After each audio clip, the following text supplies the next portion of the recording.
कबीर दोहा, दीन दयाल विचारिए, सागर कौन था। कर्म बीज जो बोए, सोई फल पावे बा। इस दोहे में कबीर साहब ने कर्म, भाग्य और न्याय पर गहरा संदेश दिया है। इसे 3 पहलुओं से समझते हैं। एक आध्यात्मिक दृष्टिकोण, दीन दयाल विचारिए, सागर कौन था। कबीर यहां ईश्वर की असीम कृपा और न्याय की बात कर रहे हैं। जैसे समुद्र की गहराई को मापना कठिन है, वैसे ही ईश्वर की दया और न्याय भी असीमित है।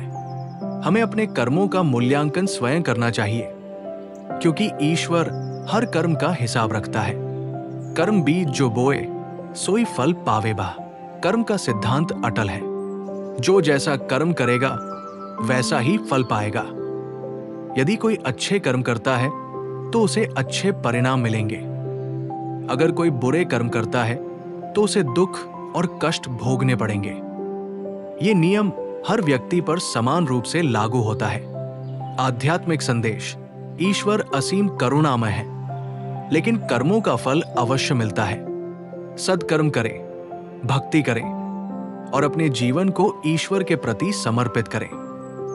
बुरे कर्मों से बचें, क्योंकि उनके परिणाम अवश्य मिलते हैं। 2 सामाजिक दृष्टिकोण, ये दोहा समाज में कर्म और न्याय की अहमियत को दर्शाता है।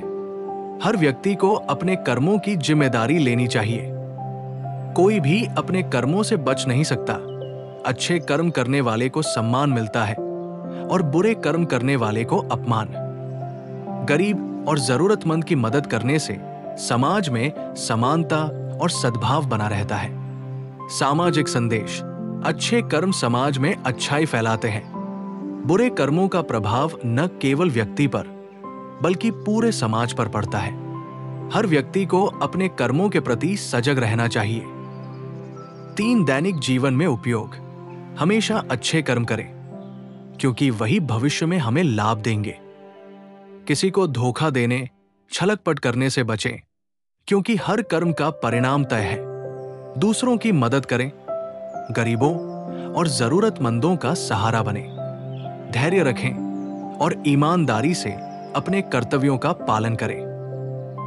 निष्कर्ष, इस दोहे का मूल संदेश यही है कि कर्म ही व्यक्ति का असली भाग्य बनाते हैं। इसलिए अच्छे कर्म करें और ईश्वर की असीम कृपा पर विश्वास रखें। जो जैसा कर्म करेगा वैसा ही फल पाएगा।